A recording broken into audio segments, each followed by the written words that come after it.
Encore une victoire, les gars. 7 points d'avance pour le moment avant le match du Real, le Barça.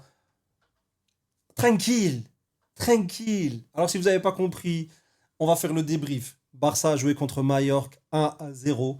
En vrai de vrai, il n'y a pas énormément de choses à dire. Et en même temps, si.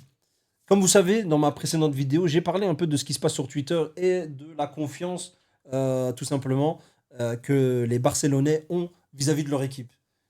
Et quand je vois, avec la facilité et la sérénité dont jouent les joueurs, je me dis, mais à quel moment tu peux euh, mettre autant de doutes vis-à-vis de cette équipe? Je me rappelle parce que ça a commencé à déferler sur les réseaux à partir du 3-1 du Celta. À partir du 3-1 du Celta, tous les Barcelonais, de Twitter bien évidemment, ont douté. Ouais, oubliez cette saison, on n'aura ni Copa, ni Liga, ni LDC, rien du tout, et vous allez devoir vous y faire. Et je vais vous dire un truc, ça va être peut-être choquant pour certains, mais imaginons, je crois que beaucoup l'oublient, Flick n'est venu que cette année. Et même si c'était le cas, même si c'était le cas que le Barça ne prendrait, pour moi ce serait une erreur vis-à-vis des opportunités qu'il y a en face de nous, mais imaginons que ce soit le cas et qu'au final le Barça ne prend rien cette année. À quel moment tu te dis c'est une saison ratée? Parce qu'il ne faut pas oublier dans quel gouffre on était et quel jeu on proposait ces dernières années. Flick est arrivé, l'équipe renaît de ses cendres et propose enfin du vrai football. Pedri, ce gars-là, il est à son summum. Il est à un niveau stratosphérique. Alors aujourd'hui, c'était un match amical, mais le seul joueur sur le terrain qui ne me faisait pas croire que c'était un match amical, c'est bien lui. Stratosphérique, le gars. Bref, tout ça pour vous dire que ce match-là, il aurait pu durer des heures. Le score n'aurait peut-être pas bougé. Le gardien, il a fait un match de zinzin. Mais quel... C'était trop facile. On aurait dit que c'était un match d'entraînement, les gars. Un match d'entraînement. Le Barça jouait tranquillement. Tat, tat, tat, tat. Des petits tirs, ça tentait des trucs. Le retour du petit prince, Ansu Fati, ça faisait plaisir de le voir. Titulaire à gauche. Bon, il est sorti vers la 70e, je pense. Mais quel plaisir de le revoir. Enfin, il touche la pelouse. Il tire, il tente. Franchement, il n'était pas mauvais. Franchement, il était vraiment pas mauvais. J'aurais aimé pour l'histoire que c'est lui qui met un but. Malheureusement, c'est pas venu. Pourtant, il a mis un beau tir en deuxième mi-temps. J'aurais aimé que ce tir-là soit but, mais bon. Il est tombé sur un gardien qui avait décidé de ne pas subir. Voilà, il avait décidé de ne pas subir. Très beau match. Ça se voit que le Barça, ils étaient là en mode il faut les 3 points. Et le reste, bah, on va pas trop s'épuiser. Et ils ont raison. Il faut se préserver. Vis-à-vis des matchs qui arrivent, semaine prochaine, on a 2 gros matchs. On a la Copa finale avec le Real Madrid. Mais avant ça, il y a l'Inter. Match aller. Donc, question préserver et garder des forces. Ah, je suis désolé. C'est tout à fait logique de pas, voilà, de pas suer, de ne pas se donner à 3000% contre Mallorca. Mais celui, et c'est pour ça que je vous l'ai dit, le joueur, pour moi, qui ne s'est pas baissé de régime, c'est Pedri. Pedri, t'as l'impression, c'est le gars, il est toujours à 100%. Genre, sa stamina, elle descend jamais. Pour les joueurs, voilà, pour les joueurs, les gamers, vous m'avez compris, sa stamina ne descend jamais. Son chakra est à 100%. Vous voyez ce que je veux dire ou pas? Le gars, il descend pas, il a pension au max. C'est une dinguerie. Mais son toucher de balle, sa façon de jouer, machin, frère, c'est n'importe quoi. Lamine Yamal, même si bon, il a eu des ratés, il a eu un face-à-face à un moment donné devant le but. Ah, ça pardonne pas, mais en même temps, il jouait tellement. Il jouait, le gars. C'était un match d'entraînement, les gars. C'était beau à voir, franchement, magnifique. Ça aurait été mieux s'il mettait plus de buts. Mallorca, j'ai pas trop bien compris c'était quoi le but. Parce qu'en soi, ils sont pas vraiment venus jouer, les gars. Et à un moment donné, c'était 85% de possession de balle pour le Barça. Tu te dis, cousin, vous êtes venu jouer ou... Ils ont rien tenté. Et même après le but, parce que je me suis dit, bon, au début, c'est même si on arrache le nul, on va continuer comme ça. me suis dit, ouais, vas-y, je comprends, ils jouent avec leurs armes.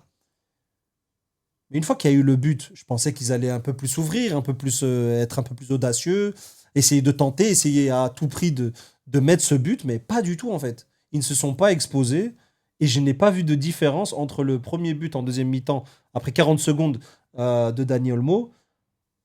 Il n'y a rien eu. Je pensais que le match allait s'ouvrir, qu'il allait avoir un peu plus de, voilà, de répondants, mais non. Non, c'était pas dans leur plan. Et le gardien, mais quel match! Je crois qu'il a fait 13 ou 14 arrêts.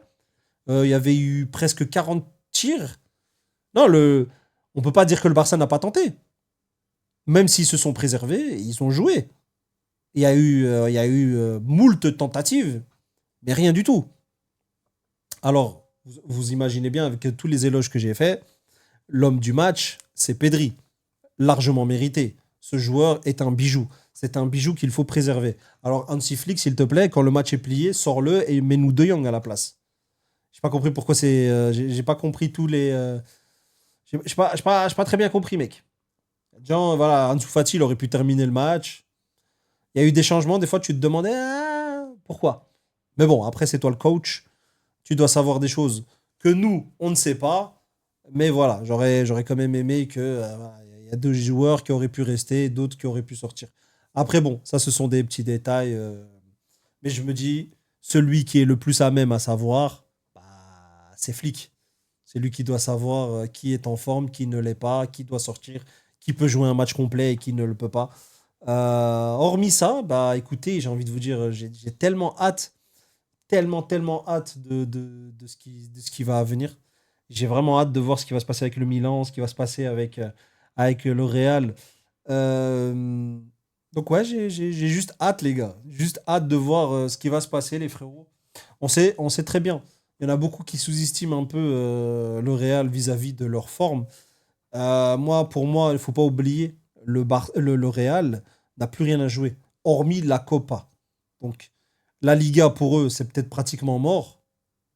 Et la Ligue des Champions, c'est mort. Donc là, s'ils veulent comment vous dire, s'ils veulent revenir en force, bah, c'est avec ça, en fait. C'est clairement avec ça. Donc, du coup, ils vont se le donner à 200% et il faut éviter ça. Donc on n'est pas à l'abri d'une surprise. Nous-mêmes, on le sait, je veux dire, en tant que Barcelonais, on a eu des saisons où on n'était pas en forme, mais quand on jouait contre le Real, on était intransigeant. Genre contre le Real, les Classicos, on était présent, malgré que on était gaze peut-être en LDC, on était gaze pour d'autres choses, mais en Liga, on était là. On était en place.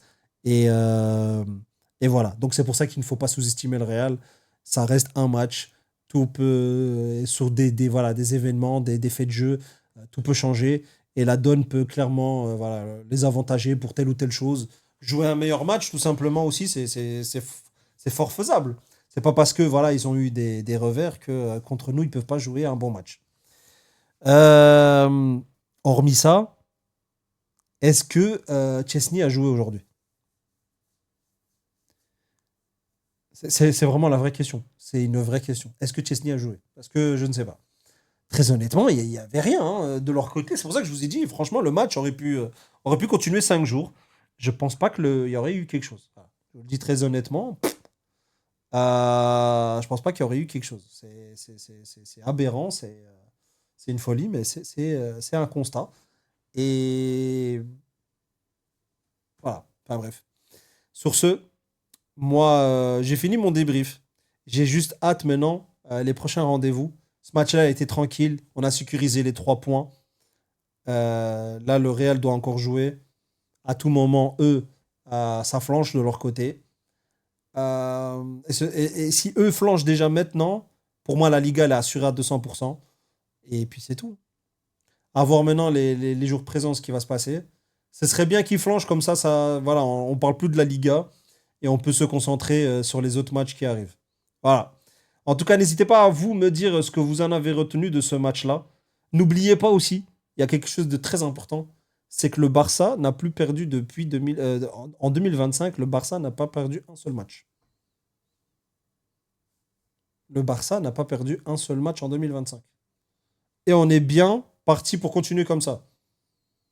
Ah, mais ça, il faut le dire. Il faut le dire. pas de défaite en 2025. Et ce serait bien de continuer sur cette lancée. Moi, en tout cas, j'ai hâte de voir la suite. J'ai hâte de voir comment va se dérouler cette Ligue des Champions. Que ce soit le Barça, que ce soit le parcours du PSG en Ligue des Champions. L'Inter, évidemment, bah, elle joue contre le Barça. Et Arsenal qui va jouer contre le PSG. Franchement, je trouve que les affiches de demi-finale de cette année, elles sont incroyables. Alors, il y en a beaucoup qui sont pas contents, mais je comprends pas pourquoi. Alors que pour moi, le PSG et le Barça, c'est les deux équipes qui méritent le plus d'être en finale cette année, vis-à-vis de ce qu'ils ont proposé tout simplement sur la scène européenne. Maintenant, j'ai juste hâte de voir la suite. Et j'espère que vous êtes aussi impatient que moi. Je vous dis à très bientôt. C'était Shinzo. Bye bye bye.